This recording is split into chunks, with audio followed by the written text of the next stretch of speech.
Ndep. Abana taura nini? Towers. Chimoti taurira. College kwakamira. College kwangu bo havana. Zvongoda rume chi. Na wangu simba chita unosta.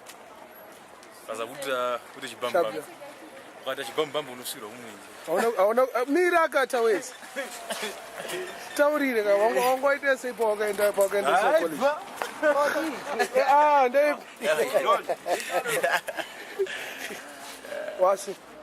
Ndokusada kugeza ke.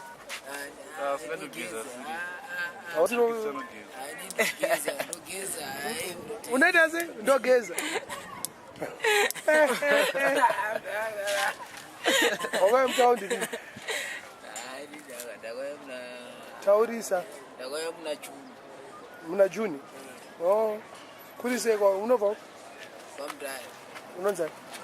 Tinashe. Tinashe. Sometimes muri kufaya. Dato tokera kumusha. Kutokera kuno kudza munhu. Wasu wako Zembe.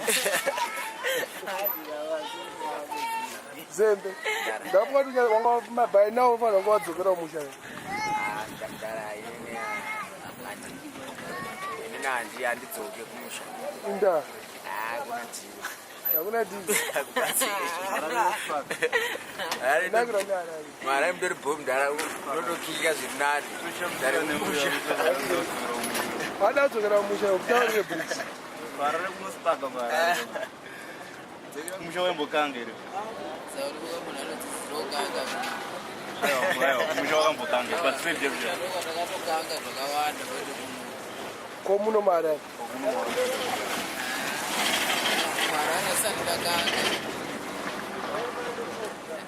Ansari zvaita? Asati vafaya. Saka unodzokera musha. Ya, ndinokudzokera zveparutsu. Kuzotangisa. Ya. Zembe woseka. Wanika. Auchataura chako, chakuita chichipera. Chakuita chipera cha. Wakwanza chifast mtaundi. Ndori low my mdara low. Ndiri munhu ari very steady but anofunga kuti pamwe ndinomhanya anditombomhanya nyimba kuti andinoziva basi madhiri kuti anonga achifamba pasei. Madhiri aunoita unoziva Harare ndiyapi? Madhiri? Taura one dhiri raunoziva zvinopa mari. Harare munhu. Unondipa mari?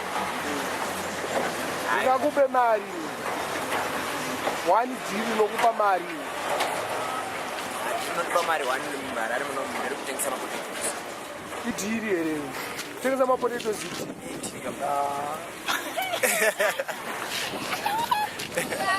Esi mani. Ita, taura shama. Unonzaka?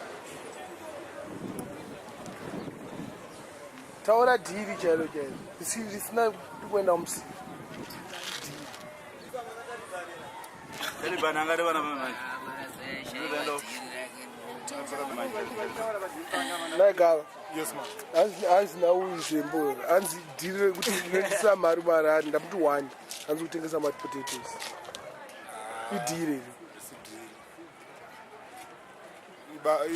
Basa ke.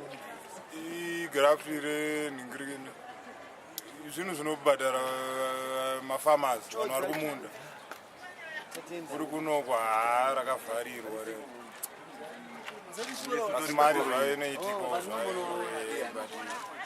Bada visidiko mapotatoes akapera. Munhu ari kumunda. Wazvinzwa? Dhiri rako ndiri chibharanzi ndozvaada kuti taura. Hatisi kuti ndere chibharanzi sachi. Nonzai? She's a good friend of mine. Millicent. You have listened? Millicent. No, no. Asana mbokuona. Pa vibes. Since when? Mkomana wako ndiani? Mkomana wako ndiani? Wakaya rini mtaundi?